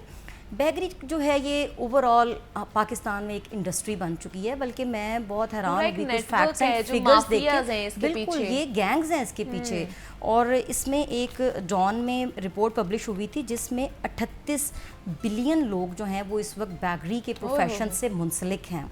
मींस मतलब नो दे वर आप ये देखिए कि सिर्फ पाकिस्तान में 38 billion, they are 38 billion, it has become 38 billion industry, and we are earning 117 trillion rupees per annum, यानी कि पर ईयर। और इसको अगर हम डॉलर्स में कन्वर्ट करें तो इट्स ऑलमोस्ट $42 बिलियन। और इसी वजह से आपको ये भी बता दें कि जो सऊदी अरब ने वो हमें वार्निंग भी दी है। आपको पता है कि वहाँ पर भी बहुत से ऐसे पाकिस्तानी हैं जो यहाँ से वीज़ा लगवा कर जाते हैं कि हम लोग उम्रा के लिए जा रहे हैं, उम्रे के वीज़े के ऊपर वहाँ जाके वो भीख मांगते हैं, इसी चीज़ में मुलव्वस होते हैं। तो इसकी वजह से हमारा जो कह लें कि इंटरनेशनल भी हमारी जो इमेज है वो बहुत ख़राब होती जा रही है, कि हमने इसको एक प्रोफेशन बना लिया है। गदागरी को, बैगरी को हमने एक प्रोफेशन बना लिया है कि हम बाहर जाके भी हम ये चीज़ कर रहे हैं। हाँ, क्योंकि हम जो हैं अब तो हम इसको एक्सपोर्ट करने लगे हैं ना। हाँ, जब भी कोई इंडस्ट्री ग्रो होती है तो फिर वो उसके बाद एक्सपोर्ट होने लगती है। अच्छा। तो इसी तरह से अब हम बैगर्स एक्सपोर्ट करते हैं। अच्छा। हाँ बिल्कुल। और इसमें साउथ पंजाब मतलब इसके अंदर भी कहीं ना कहीं माफियाज और इसमें पूरा एक माफिया है, पूरा एक माफिया है जो लोगों को हायर करता है, वो उनको टिकट प्रोवाइड करते हैं। यस, वो उनको ना सिर्फ टिकट प्रोवाइड करते हैं और डन बेसिस पे होता है कि what ever you will earn 50% you will get and 50% you will share with us. This is unfortunate, this is really unfortunate कि यहाँ से बैगर्स को बाकायदा हम एक्सपोर्ट कर रहे हैं। और जब से इसका इल्म हुआ है, वैसे तो इस पे लॉज बनाए जा रहे हैं, पहले से लॉज इस पे मौजूद भी हैं, ठीक है, तो लेकिन हम पे इंटरनेशनल तौर पे पाबंदियां लग गई हैं। नहीं हो पहले तो ये सिर्फ अरब कंट्रीज में था, अब जापान में भी कुछ पाकिस्तानीज ऐसे पकड़े गए हैं जो कि बैगर्स हैं। बिल्कुल ऐसे ही अराउंड द वर्ल्ड ये चीज़ें जो है ना बहुत ज़्यादा ख़राब करती जा रही हैं पाकिस्तान के इमेज को। खैर हम चाइल्ड राइट्स पे भी बात कर रहे हैं, देन जो बैगरी ख़ास तौर पर बढ़ती जा रही है और बच्चों की तादाद इसमें दिन ब दिन बढ़ती जा रही है, इस पर हम बात कर रहे हैं। तो हमारे साथ स्काइप पे हमें ज्वाइन किया है अफशा तहसीन है, जो कि चाइल्ड राइट्स एक्टिविस्ट हैं और फॉर्मर यूएन स्टाफ मेंबर भी हैं। अफशा, आपको वेलकम कहते हैं जागो लाहौर में। अफशा, हम चाइल्ड बैगरी के हवाले से बात कर रहे हैं बिकॉज़ इसमें दिन ब दिन जो है ना वो इजाफा होता जा रहा है। जिन बच्चों को उस उम्र में स्कूल जाना चाहिए, तालीम हासिल करनी चाहिए, अपने फ्यूचर के बारे में सोचना चाहिए, वो उस उम्र में हमें सड़कों पर भीख मांगते हुए नज़र आते हैं। एक माफिया, एक सर्किट चल रहा होता है, पूरा नेटवर्क चल रहा होता है। तो आप इसके हवाले से क्या कहेंगी? आपकी जो रिसर्च है वो क्या बताती हैं हमें? जी थैंक यू वेरी मच, और मैं आपको अप्रिशिएट करना चाहती हूँ कि इतने अहम मौजू पे आज आप बात कर रही हैं। रिसर्चेस तो यही बताती हैं कि पाकिस्तान में जो बैगरी है वो दिन ब दिन बढ़ती जा रही है, और ये जिस तरह से आपने कहा कि ये माफियाज हैं बाकायदा, बल्कि ये तो पाकिस्तान में एक बहुत ही ल्यूक्रेटिव बिजनेस, एक एंटरप्राइज है। और आप हैरान होगी कि हमारे मुल्क में बेगर्स रोज़ाना के हिसाब से जितना कमाते हैं, बल्कि एनुअली जितना कमाते हैं वो 42 बिलियन डॉलर्स है। हम अपने मुल्क का आधा कर्जा उतार सकते क्या हैं। बात है। हमारे मुल्क की जो 230 मिलियन पॉपुलेशन है उसका 25 मिलियन 2.5 करोड़ के करीब तो हमारे बेगर्स हैं हमारे मुल्क के अंदर। और इन बेगर्स में से भी अगर आप देखें तो हमारे मुल्क की जीडीपी का 12% या इससे ज्यादा जो है वो बेगर्स जो है वो कमा रहे हैं। और इन सब में एक कसीर तादाद जो है वो तकरीबन मेरे ख्याल से तो इससे ज़्यादा है, लेकिन मुख्तलिफ जगहों पे आप देखें तो कहीं 1.2 मिलियन कहीं 1.3 मिलियन आप बच्चों को इसमें शुमार करते हैं, लेकिन मेरे हिसाब से बच्चे बहुत ही ज़्यादा हैं। क्योंकि लेकिन ये बच्चों कैसे, को ये जो नेटवर्क्स हैं यहाँ पे जो माफियाज हैं, क्या लगता है आपको, आपकी जो रिसर्च है, आपकी स्टडी है, क्योंकि आप सोशल एक्टिविस्ट हैं, तो वो क्या लगता है आपको किस तरह बच्चों को जो है अपने झांसे में फंसाया जाता है, किस तरह के हथकंडे जो इस्तेमाल किए जाते हैं लोगों की तरफ से? देखिए मुझे तकरीबन कोई अब तो 20 साल से ऊपर हो गया है। मैं फॉर्मर चेयरपर्सन भी हूँ national commission on the rights of child, हुकूमत पाकिस्तान ने बनाया था। और एक ज़माने में जब चाइल्ड प्रोटेक्शन ब्यूरो बन रहा था तब मैं यूनिसेफ के साथ पंजाब में काम कर रही थी। तो पहले तो इसकी सबसे बड़ी वजह जो है वो गुर्बत है, और वालदैन का जो बहुत सारे वालदैन हैं वो अपने बच्चों को इस तरह से वो समझते हैं बच्चे पैदा करने का मतलब है कि ये उनके साथ कमाई में हाथ बटाएंगे। तीसरी बड़ी वजह जो सामने आती है कि वालदैन अपने जो भी वल्नरेबल कम्युनिटीज हैं, गुर्बत गरीब लोग हैं, ज़्यादातर ऐसे वालदैन अपने बच्चों की प्रॉपर केयर, हिफाजत या स्कूल या एजुकेशन के हवाले से उनका कोई फोकस नहीं होता। बहुत सारे घरों में लड़ाइयाँ मार कुटाई होती है, वालदैन नशा करते हैं, बहुत सारे बच्चे भाग के भी आ जाते हैं। और जब वो भाग के आते हैं तो डेफिनेटली फिर उनको यहाँ पे जो माफियाज मौजूद होते हैं वो उनको यूज करते हैं, एक्सप्लॉइट करते हैं, चाहे वो ड्रग्स है, चाहे वो ट्रैफिकिंग है, चाहे वो बाकी जो किसी किस्म के जो अब्यूज है वो इसका शिकार होते हैं। और फिर बहुत सारे लोग जो अपने बच्चों को काम के लिए भेज देते हैं, तो वो भी काम की बजाय उन बच्चों की ट्रैफिकिंग होती है और फिर बच्चे इस्तेमाल होते हैं।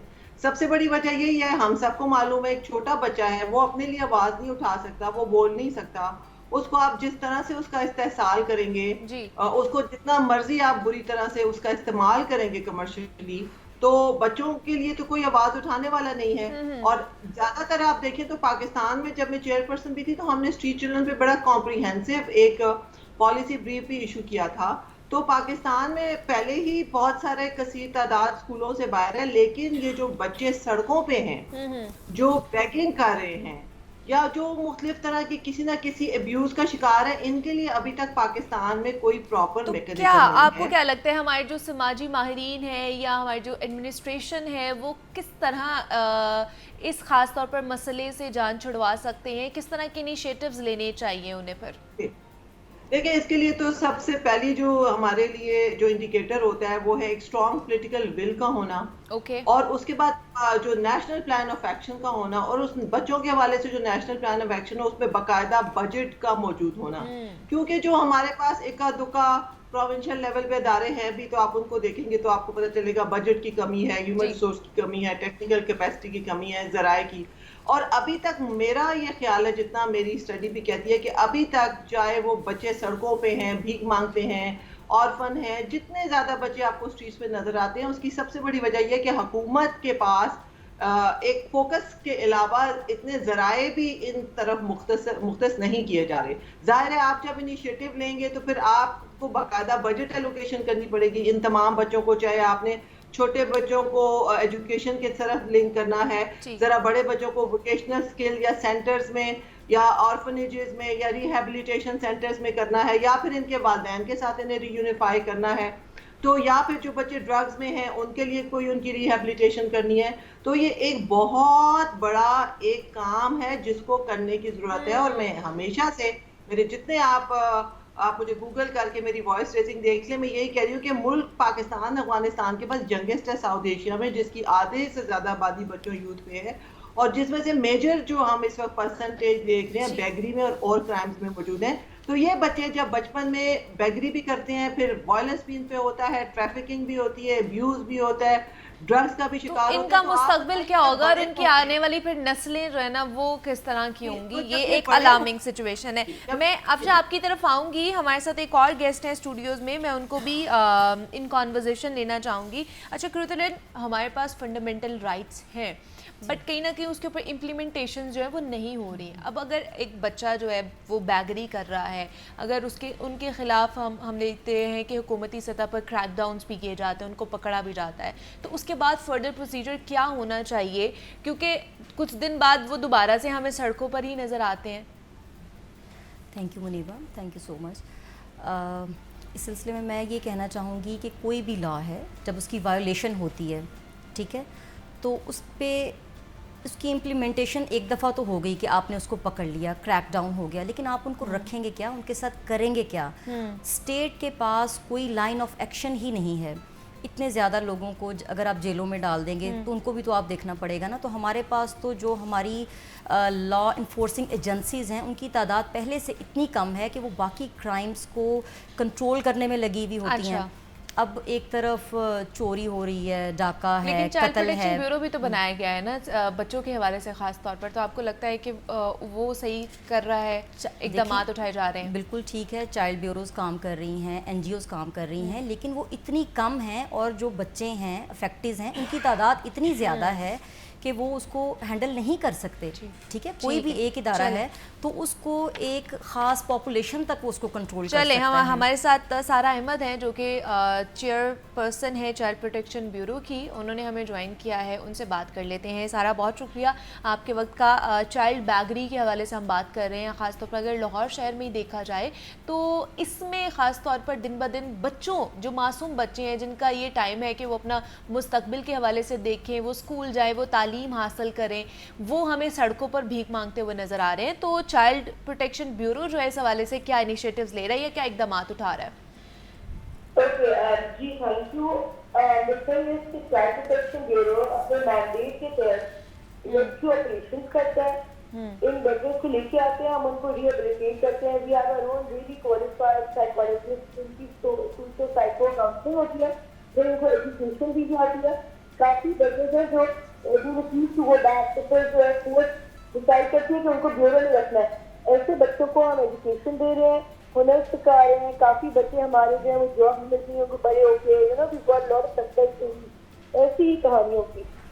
जो लोग पहले के बच्चे बैठे थे आपको बन गए, मतलब वर्किंग इन मल्टी नेशनल, मतलब हमारे पास से पढ़ के हुनर सीख के, तो हमारे proper vocational training educational program it's in place.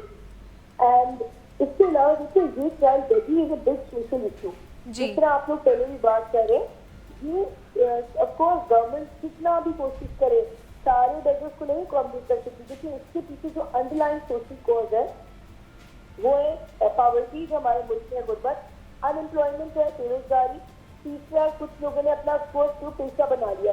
ऐसों के खिलाफ तो हम एक्शन लेके, आपको पता है माफिया का गैंग मुझे अरेस्ट करवाते रहते हैं रेगुलरली, जो इसके पीछे होते हैं। अगर ये अमल यूं ही चलता रहा तो हमारा जो मुल्क है ख़ास तौर पर इन अ लॉन्ग रन या इन अ लॉन्ग टर्म अगर देखा जाए तो वो किन किन मसाइल का शिकार हो सकता है अगर ये चाइल्ड बैगरी या चाइल्ड लेबर या इस तरह के मामला चलते रहे तो?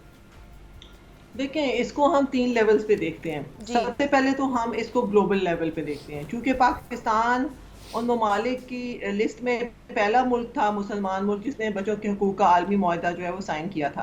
पाकिस्तान इसके अलावा GSP+ के ज़रिए भी लिंक्ड है, जितने भी कन्वेंशंस हैं, जितने भी इंटरनेशनल हमारी जो भी लॉज हैं और हमारी कमिटमेंट्स हैं इंटरनेशनली।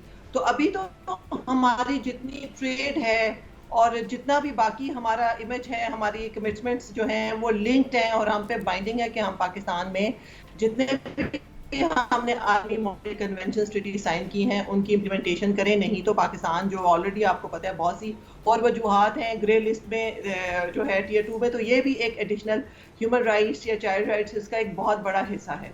सेकेंड लेवल जो बहुत बड़ा जो कंट्रीब्यूशन है वो हमारे मुल्क के अंदर एक बहुत बड़ी तादाद अनप्रोडक्टिवली सोसाइटी को पॉजिटिव की बजाय नेगेटिव जा रही है और हमारी बहुत बड़ी तादाद में बच्चे बग़ैर तालीम के, बग़ैर किसी मस्बत उनकी नशोनुमा तरबियत ان کی کسی پروڈکٹیو وہ کسی ہنر کا حصہ ہوں، وہ بہت ہی زیادہ کارٹلز اور مافیا کے ہتھے چڑھ رہے ہیں اور ٹریفکنگ کا شکار ہو رہے ہیں. باقی اگر دیکھیں تو ان کے اعضاء کو کس طرح سے امپیوٹیٹ کیا جاتا ہے اور ان سے مختلف طرح کے برے کرائمز کیے جاتے ہیں. تیسرا جو ہماری ویسے ہی امیج، جیسے ابھی آپ نے سعودیہ کی مثال لی، تو آپ مختلف ڈیٹا دیکھیں تو کوئی 40,000 تو میں نے اس دن پڑھا کہیں، جبکہ تعداد اس سے بہت زیادہ ہے. اور ابھی پچھلے 2 سالوں میں نے یہ جو مڈل ایسٹ کے کنٹریز کا جب میں وزٹ کیا، میں کرتی رہتی ہوں، تو وہاں پہ سب سے زیادہ جو سیٹلڈ پاکستانی ہے وہ اس بات کی کمپلین کرتے ہیں کہ ہم شرم سے اور آنکھیں نہیں اٹھا سکتے، ہم فیس نہیں کر سکتے کہ ہمیں کس قدر شرمندگی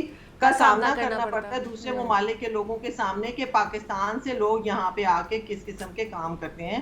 تو ہمارا بحیثیت پاکستانی بھی ایک امیج بلڈنگ افیکٹ ہو رہی ہے.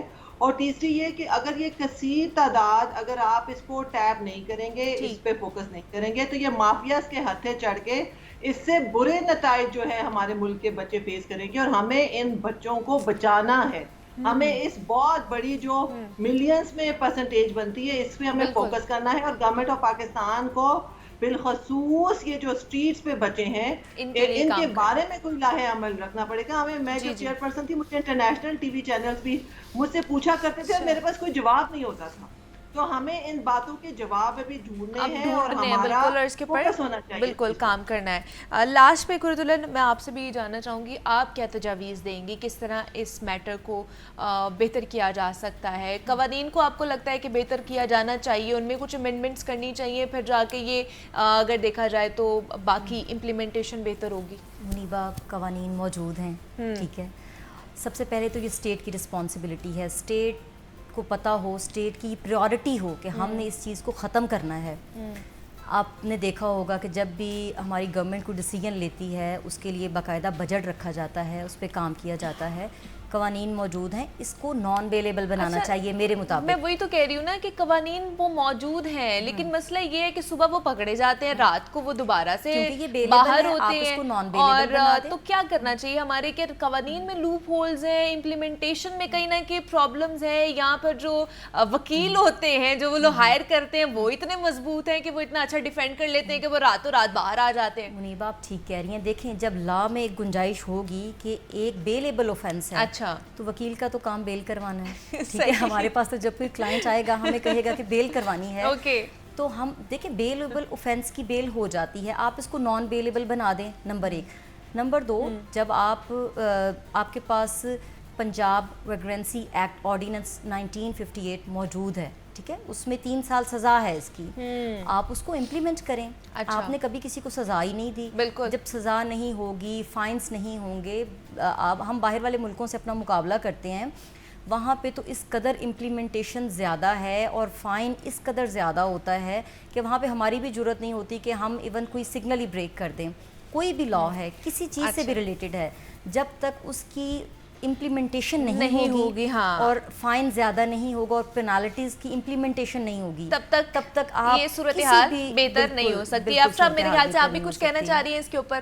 جی میں یہ کہہ رہی ہوں کہ پاکستان میں خود بھی جب بیگرز کے حوالے سے ڈپٹی کمشنرز کے ساتھ کام کر رہی تھی تو زیادہ تر جو یہ لوگ فوکس کرتے ہیں بچوں کو اٹھا لیتے ہیں. ہاں جی. تو سب سے پہلی بات یہ کہ اب بچوں کو اٹھا کے پھر ان کے پاس جگہ نہیں ہوتی، پھر ان کو چھوڑنا پڑتا ہے. اور ان کو بچوں کے بجائے جو کارٹلز ہیں، جو مافیاز ہیں، جو سرگناہ ہیں، ان کے اوپر ہاتھ ڈالنا چاہیے. اور وہ اتنے پاورفل ہیں کہ مجھے یاد ہے جب ہم اسلام آباد میں ڈی سی کے ساتھ مل کے ہم نے یہ شروع کیا تو خود ڈی سی کے اوپر بھی حملہ ہوا. تو یہ لوگ بہت پاورفل ہیں، بلکہ کئی سال پہلے انہوں نے ایک پولیس کے اعلیٰ افسر کو چینج کروا دیا. فیصل آباد میں انہوں نے سینئر پولیس آفیسر، بالکل ایسے ہی ہے. ایٹ دی اینڈ جناب اس کانورزیشن کا کرکس یہی نکلا ہے تمام تر گفتگو کے بعد کہ قوانین موجود ہیں، امپلیمنٹیشن میں پرابلم ہے، جو کہ امپلیمنٹیشن اگر اچھی ہو جائے تو یہ تمام تر مسائل بہتر ہو جائیں. ہمارے ساتھ ماہر قانون قرۃ العین ورک موجود تھی، افشا تحسین موجود تھی. بہت شکریہ آپ دونوں کا کہ آپ نے ہمیں ٹائم دیا. یہاں پہ بریک لیتے ہیں، ملتے ہیں اس بریک کے بعد.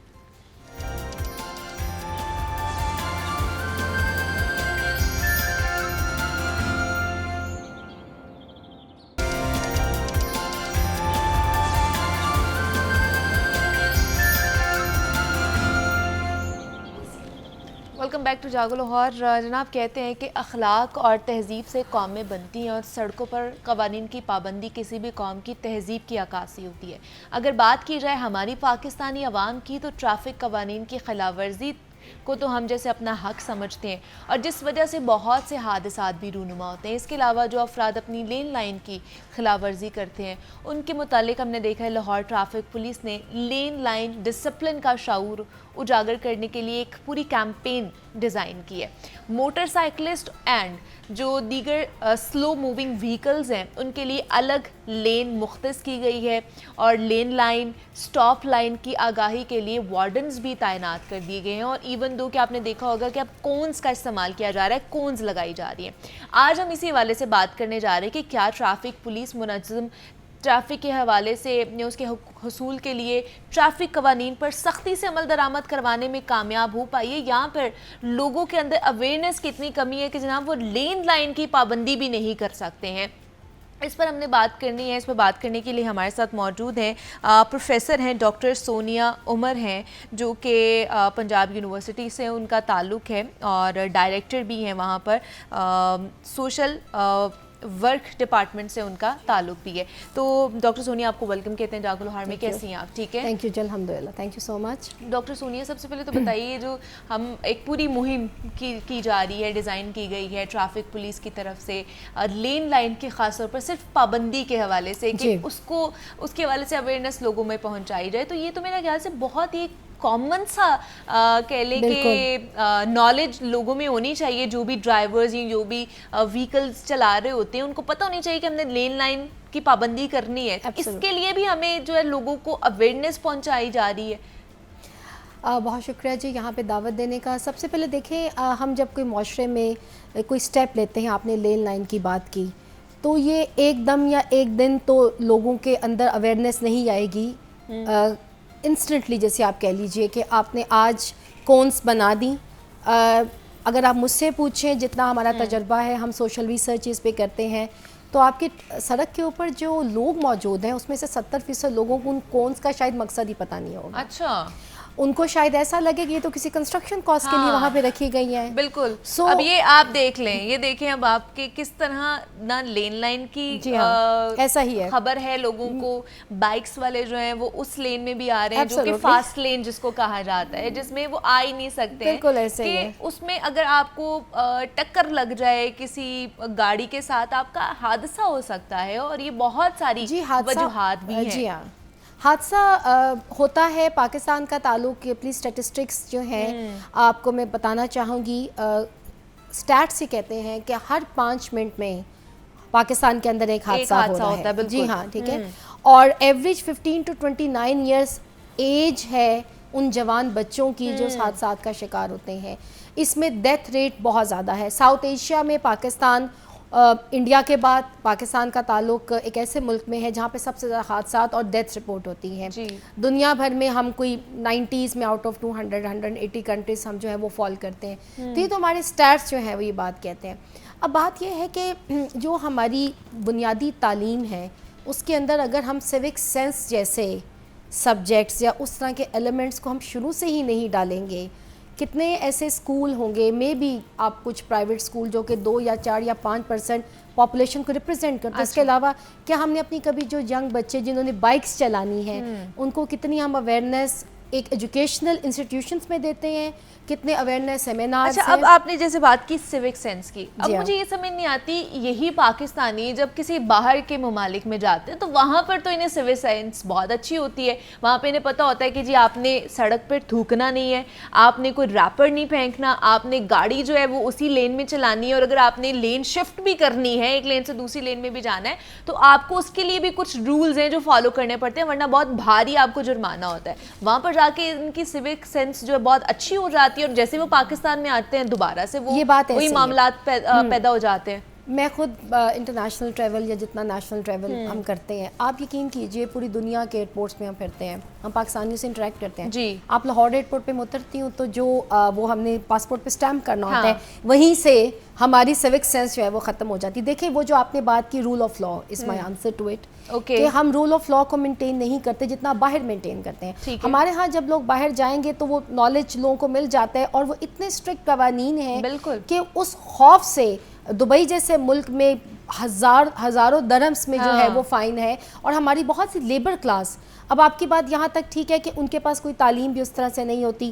تو دو چیزیں ہیں، پھر رول آف لا کو اتنا سخت کر دیجئے، قوانین اتنے. آج ہمارے ہاں آپ کیمپین میں بھی دیکھ رہی تھی، میں نے کونس بہت دیکھے. کونس بھی دیکھے، آپ مال روڈ پہ آ رہے تو وہاں پہ ساری کونس لگی ہوئی ہیں. 40-45 کلومیٹرز بیکاز میں کافی دور سے آئی ہوں، تو میں تھرو آؤٹ یہ دیکھ رہی تھی کہ کونس لگے ہوئے، سب کچھ ہے.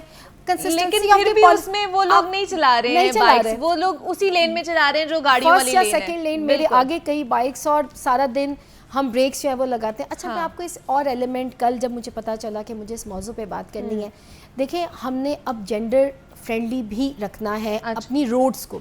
وہ ہم نے کیسے رکھنا ہے؟ ہماری پاکستان کی 50% پلس آبادی خواتین پہ مشتمل ہے. جب اتنی زیادہ ٹریفک وائلیشن ہوتا ہے، ہماری ینگ بچی بڑی ڈسکریج ہوتی ہے خود سے موبائل ہونے پہ. ہم نے بچیوں کو موبلٹی کی طرف لے کے آنا ہے. اب ایک نیا کانسیپٹ ہے آج کل جو کہ دنیا بھر میں موجود تھا، لیکن اب پاکستان میں تیزی سے آ رہا ہے، اور میں امید کرتی ہوں کہ وہ اس میں مزید پروگریس ہے. وہ ہے آپ کی ای اسکوٹیز.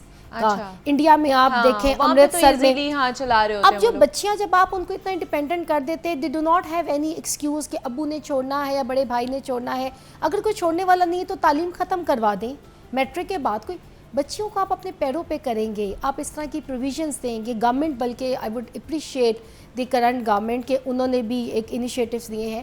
اگر آپ اپنی روڈز کو فرینڈلی نہیں کریں گے، اگر آپ قانون کی پاسداری نہیں کریں گے، اگر آپ اسٹرکٹنیس دیکھیں، ابھی جو کر رہی ہے گورنمنٹ بہت اچھا کر رہی ہے، لیکن اگر اس کو کنسسٹنٹ رکھیں اور ذرا ٹکا کے میرے خیال میں فائن کریں اور کچھ ایگزامپل سیٹ کر دیں، تو پھر اویئرنیس ہے یا نہیں ہے اس پہ فرق پڑے گا. لیکن پھر بھی بیکاز میرا تعلق ایجوکیشن سے ہے، میں بیسک سیوک سینس کو، بیسک اویئرنیس کو جہاں پہ ہمیں دینی چاہیے وہ بھی بڑی میٹر. اچھا میں کیوں نہیں کرتی؟ یا پڑھا لکھا بندہ نہیں. یہاں پہ بھی میں ایک بات کہنا چاہوں گی. اب دیکھیں سگنلز پہ کتنے لوگ نہیں رکتے ہیں، سگنلز توڑ جاتے ہیں، خلاف ورزی کر جاتے ہیں. اب مجھے بتائیں اس میں کیا بیسک جو سیوک سینس ہے اس کی کمی ہے، ایجوکیشن کی کمی، اویئرنیس کی کمی ہے؟ کیونکہ چلے بات آ جاتی ہے کہ اگر کسی کو اویئرنیس نہیں ہے یا کسی کی ایجوکیشن مکمل نہیں ہے، اس کا تو چلے ہو جاتا ہے. بہت سے ایسے لوگ ہیں جو ایجوکیٹڈ ہیں، وہ بھی توڑ جاتے ہیں سگنلز، اور ان کے لیے کیا آپ کہیں گی کہ وہ ٹرینڈ فالو کر رہے ہوتے ہیں؟ پھر نہیں، وہ ٹرینڈ فالو نہیں کر رہے، ان کو پتا ہے کہ ہمارا کچھ نہیں بننا. ٹریفک چالان اب تو ویسے تھوڑی سختی ہو گئی ہے، اب تو سختی ہوگی. تو اس میں اگین میں وہی بات کروں گی کہ اگر آپ دیکھیں، آپ آؤٹ آف کنٹری پاکستان سے نکلے، سوال ہی پیدا نہیں ہوتا کہ آپ سگنلز توڑیں، رول آف وائلیشن کے، پھر آپ بچ جائیں. آپ بچ نہیں سکتے. تو یہاں پہ ایک تو یہ کہ لوگوں کو شاید اس بات کا خوف نہیں ہے، یہ آپ کی بات ٹھیک ہے. دوسرا دیکھیں، ٹریفک قوانین توڑنے کے اور اس کے پیچھے کچھ اور چیزیں بھی ہیں. ہمارے معاشرے کے اندر عدم ایک صبر کی جو کمی ہے، جو فرسٹریشن ہے، جو ٹینشن ہے، جو آپ کا انوائرمنٹل ڈیگریڈیشن ہے. اگر آپ ریسرچز پڑھیں تو ویسٹرن ریسرچ اس بات پہ بہت زیادہ اب اسٹک ہو گئی ہے کہ اب آپ کا انوائرمنٹ آپ پہ اتنی بری طرح سے اثر انداز ہو رہا ہے کہ آپ پی ایچ ڈیز ہیں، آپ ڈاکٹر ہیں، آپ انجینئر ہیں، آپ بلڈ پریشر کے مریض ہیں، آپ ہائپر ٹینشن کے مریض بن رہے ہیں. اس فرسٹریشن انگزائٹی میں جب ہم سڑکوں پہ نکلتے ہیں تو ایک سرٹن لیول آپ کا مینٹل کنڈیشن میں آپ ایسے ہی ہوتے ہو کہ آپ وہ کام بھی کرتے ہو جو کہ آپ کو نہیں کرنا چاہیے. ہمارا ملک 254 ملین پیپل، اس لوگ، اتنے لوگ ہمارے ہاں. پاپولیشن آپ نے جتنی بات کی، میں پاپولیشن ڈیموگرافی پچھلے 15 سال سے پڑھا رہی ہوں. میں نے کورس بھی آن لائن اس وقت میرا اویلیبل ہے. ہم اس کی ڈیٹیلز دیکھتے ہیں. آپ یقین کریں، مجھے آپ نے جتنی باتیں کی، مجھے ہر چیز میں روٹ کاز کے اندر انتہا کی پاپولیشن بھی نظر آتی ہے. اچھا، انتہا کی پاپولیشن اس وجہ سے بھی ہے. یس، اتنی زیادہ پاپولیشن ہے کہ آپ جتنے زیادہ سٹیپ لے لیتے ہیں، میجرز لے لیتے ہیں. دیکھیں ہمارا ملک ایک، تو پھر پاپولیشن کو کنٹرول کرنے کے لیے بھی کیا کرنا چاہیے پھر؟ اس پہ تو بہت بات ہو رہی. ابھی دیکھیں آپ کے پروگرام کے توسط سے بہت سے لوگوں کو پتہ بھی ہوگا، पाकिस्तान 2050 तक दुनिया का तीसरा बड़ा आबादी वाला मुल्क बन जाएगा। बिल्कुल। अभी आप कह रहे हैं जी ट्रैफिक बड़ी बेहंगम है और हालात इस तरह के बहुत ज़्यादा बोल रहे हैं हमारे लाहौर के ऊपर। अब आप देखिए आगे क्या होगा। अच्छा, इसमें दुनिया में कुछ ऐसी मॉडल कंट्रीज़ हैं जिनके पास पॉपुलेशन भी ज़्यादा थी, उन्होंने कुछ ऐसे इन्वायरमेंट फ्रेंडली या रोड फ्रेंडली इनिशिएटिव्स लिए जिससे ट्रैफिक कवानीन तो देखिए फॉलो हो ही जाएंगे, ट्रैफिक ही कम होगी। जब ट्रैफिक कम होगी तो आपको कम हादसात भी मिलेंगे और बाकी चीज़ें। जैसे सिंगापुर है, Singapore is one of the biggest example in the world, जहाँ पे इसी तरह से वेस्टर्न यूरोप के कुछ मुल्क हैं जहाँ पे एक मिलियनियर बंदा भी अपने घर से फ्रेंडली वे में साइकिल लेके चल रहा है, and they are the cycle lanes and they are following that particular cycle lane. यहाँ पे उनका पब्लिक ट्रांसपोर्ट का मैकेनिज्म इतना अच्छा है कि वो पब्लिक ट्रांसपोर्ट ज़्यादातर यूज़ करते हैं। हेल्दी इन्वायरमेंट है, उसमें लोग जा रहे हैं। तो या तो आपने अपनी पॉपुलेशन को कंट्रोल नहीं करना, जो कि होती हुई नज़र नहीं आ रही, तो फिर हमें कुछ ऐसे मेजर्स लेने पड़ेंगे। आपको पता है बाहर कुछ ऐसे मुल्क हैं, जैसे सिंगापुर का जो हमारा या इसके अलावा कई कंट्रीज हैं, वहाँ पे गाड़ियों पे टैक्स बहुत ज़्यादा है। When you buy a car, cars are very very expensive.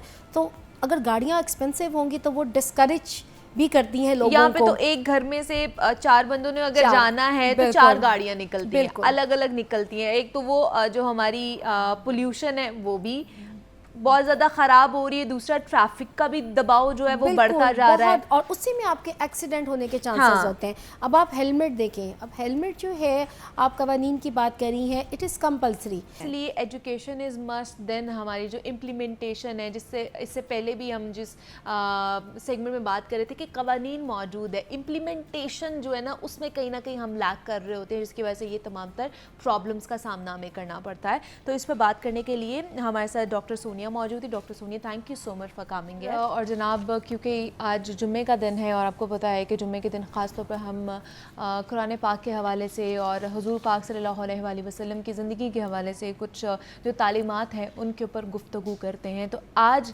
हमने बात करनी है कि किस तरह हम अपनी रोज़मर्रा की ज़िंदगी में छोटे छोटे झूठ बोल रहे होते हैं, जिनको हम समझते नहीं हैं कि जनाब ये गुनाह के ज़ुमरे में भी आ सकता है या इसकी भी सज़ा हमें मिल सकती है। तो कुरान मजीद में भी हमें सच बोलने की तलकीन की गई है और हुज़ूर पाक सल्लल्लाहु अलैहि वसल्लम की ज़िंदगी में से भी हमें यही मिलता है कि उन्होंने हमेशा किसी भी सूरत हाल में, किसी भी हालात में, किसी भी मामलात में सिर्फ़ और सिर्फ सच की ही पैरवी की है। तो आज हम इस पे बात करेंगे कि जो छोटे छोटे झूठ बोले जाते हैं और सच बोलने की आदत हमें किस तरह फलाह के रास्ते पर गामज़न कर सकती है। तो इस पर बात करने के लिए हमारे साथ मौलाना फ़िदाउर रहमान साहब स्टूडियोज़ में मौजूद हैं। मौलाना साहब, आपको खुशामदीद कहते हैं जागो लाहौर में। मौलाना साहब, ये जो छोटे छोटे झूठ बोले जाते हैं जिनको हम ज़रूरी नहीं समझते हैं या फिर हम उनको झूठ समझते ही नहीं है, हम कहते हैं कि अच्छा चलें कोई बात नहीं, हमारा अगर इससे फ़ायदा हो रहा है तो जाने दिया जाता है, झूठ बोला जाता है, तो इसका भी क्या हमारी ज़िंदगी के ऊपर असर होता है? बिस्मिल्लाहिर्रहमानिर्रहीम। क़ालल्लाहु तबारक व तआला फ़ी कलामिल मजीद या अय्युहल्लज़ीना आमनु तक़ुल्लाह व क़ूलू क़ौलन सदीदा युस्लिह लकुम अअमालकुम व यग़फ़िर लकुम ज़ुनूबकुम वमन युतिइल्लाह व रसूलहु फ़क़द फ़ाज़ फ़ौज़न अज़ीमा। क़ाल नबी सल्लल्लाहु अलैहि वसल्लम इन्नस्सिद्क़ युंजी वल कज़िब युहलिक। मैं आज के इस प्रोग्राम में दावत देने पर इंतहाई शुक्रगुज़ार हूँ आपकी पूरी टीम का। और आज का मौजू भी हमेशा की तरह इंतहाई अहम है माशरती तरबियत के हवाले से। हमारे माशरे में छोटी छोटी चीज़ों पर झूठी कस्में खाने को तो झूठ समझा ही नहीं जाता। इसी तरह से छोटे मामलात में या रोज़मर्रा के मामलात में हम अपनी गुफ्तगू में झूठ बोलने को झूठ समझते ही नहीं। हदीस पाक में जिस झूठ की बुनियाद पर वईद है उसमें छोटा और बड़ा नहीं है। अच्छा, झूठ झूठ है, झूठ है, वो किसी ने छोटा समझकर बोला, बड़ा समझकर बोला। हदीस पाक में झूठ की तखसीस नहीं है। सही। और इसी तरह से सच के बारे में फरमाया कि इन्न सिद्क़ यहदी इलल बिर्र व इन्नल बिर्र यहदी इलल जन्नह, کہ سچائی نیکی ہے اور نیکی جنت کی طرف لے جانے کا ذریعہ ہے. کیا بات ہے. تو معاشرتی حوالے سے جو ہم جھوٹ بولتے ہیں منیبہ، میں یہ سمجھتا ہوں کہ اس کے پیچھے ہمارے رویے بھی کار فرما ہیں. اچھا. مثلاً کی بات ہے کہ جب ہم جائز حقوق اپنے ماتحتوں کو نہیں دیتے تو وہ جھوٹ کا سہارا لے کر اپنے آپ کو بچانے کی کوشش کرتے ہیں یا اپنے مفادات حاصل کرنے کے لیے وہ یہ جھوٹ کا سہارا لیتے ہیں.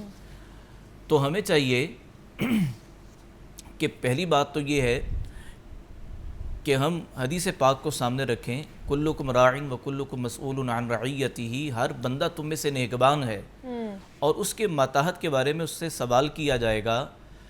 تو جب سوال کیا جائے گا اس پیش نظر ہمیں چاہیے کہ ہماری تربیت، ہمارے رویے اس طرح کے ہوں کہ کسی کو جھوٹ بولنے کی ضرورت ہی پیش ہی نہ آئے. اچھا، اب ہمارے یہاں پہ یہ بھی ایک چیز بولی جاتی ہے، جھوٹ کے ساتھ لنک اپ کیا جاتا ہے کہ اگر کوئی رشتہ یا کوئی ایسا معاملہ اگر آپ کا بچ رہا ہے اور اس میں اگر آپ کو جھوٹ کا سہارا لینا پڑ رہا ہے تو آپ وہ معاملات دیکھ کر آپ جھوٹ بول لیں، اس کا کوئی آپ کو گناہ نہیں ملے گا. ایک یہ بھی چیز ہمارے معاشرے میں بہت زیادہ بولی جاتی ہے. یہ تو حدیث پاک میں اس طرح کا ملتا ہے کہ میاں بیوی کا تعلق ہے اور وہاں کوئی جا کر یعنی خاتون سے یہ کہہ دیتا ہے کہ آپ کے شوہر تو آپ کے بارے میں اتنا مثبت جو ہے نا وہ ذہن رکھتے ہیں، اتنا مثبت خیال ہے ان کا، اور اسی طرح سے شوہر کو جا کے یہ کہہ دیتا ہے کہ آپ کی اہلیہ کا تو آپ کے بارے میں جو تاثر ہے وہ تو انتہائی خوبصورت ہے، مثبت ہے، اور وہ دونوں آپس میں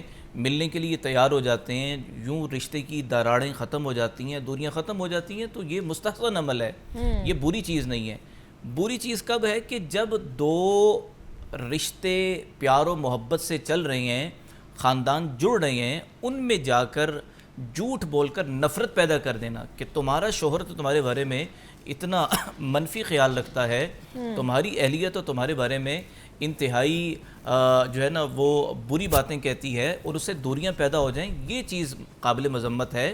اور دوسری طرف اگر رشتوں کو جوڑنا پڑ رہا ہے، وہ کسی بھی لحاظ سے میاں بیوی کا رشتہ ہے یا کوئی اور رشتے ہیں، کوئی اور تعلقات ہیں، تعلقات کو جوڑنے کے لیے، آپس میں رضامندگی کو پیدا کرنے کے لیے، نفرتیں دور کرنے کے لیے اگر اب وہ اس طرح کا کوئی عمل اختیار کرتا ہے تو اسے جھوٹ نہیں کہیں گے، اور نہ ہی جو جھوٹ کی وعید ہے وہ وہاں ایسے شخص کے لیے ہوگی، بلکہ اس کو تو جوڑنے کا اجر و ثواب ملے گا. اچھا دوسرا مولانا صاحب، جس طرح ہم کاروبار کے حوالے سے بھی دیکھتے ہیں کہ بہت سے کاروباری حضرات جھوٹ بولتے ہیں اپنے کاروبار کو آگے بڑھانے کے لیے، یا اگر دیکھا جائے کوئی چیز اگر انہیں بیچنی ہے تو ایک چھوٹا سا جھوٹ بولا جاتا ہے کہ بہت اچھی چیز ہے، لیکن اگر وہ جیسے ہی ہم لوگ گھر لے کے جاتے ہیں وہ اچھی نہیں نکلتی ہے، تو کہتے ہیں جی ایک چھوٹا ہی جھوٹ بولا ہے نا. تو اس حوالے سے آپ کیا کہیں گے؟ دیکھیں اس میں جو بہت اچھا سوال آپ نے اٹھایا کہ اللہ کے نبی صلی اللہ علیہ وسلم نے سچے تاجر کی بڑی فضیلت بیان کی ہے، اور یہاں جو یہ سمجھا جاتا ہے کہ یار اچھا یہ چھوٹی سی چیز ہے، لیکن وہ چھوٹی سی چیز جو جھوٹ بول کر بیچی گئی وہ لقمہ حلال کے بجائے لقمہ حرام بن جائے گا، اور جب لقمہ حرام بن جائے گا تو لقمہ حرام جا کر وہ آدمی کے جسم کا جب حصہ بنے گا تو خیر کی توقع کیا رہے گی. ٹھیک ہے. اور یہاں یہ عرض کرنا چاہوں گا کہ تاجروں کو چاہیے کہ وہ نبی کریم صلی اللہ علیہ وسلم کا جو طرز عمل تھا، جو حکم تھا تجارت کے حوالے سے، اس کو اپنانے کی کوشش کریں. جھوٹ سے، دغابازی سے، فریب سے، دھوکے سے جو ہے نا ہمیں خود کو بچانا ہوگا اور اپنے معاشرے کو بھی بتانا ہوگا کہ سچ میں نجات ہے. بے شک ایسی ہے، سچ میں نجات ہے، اور اپنی زندگی میں سچ کی عادت کو اپنانے کی کوشش کریں. اور اللہ پاک ہمیں توفیق عطا فرمائے کہ ہم ہر حالت میں اور ہر جو چیز میں سچ بولیں. ہمارے ساتھ فدا الرحمان صاحب موجود تھے، بہت شکریہ فدا الرحمان صاحب آپ کا. یہاں پہ مجھے اجازت دیجیے، اپنا خیال رکھیے گا. اللہ حافظ.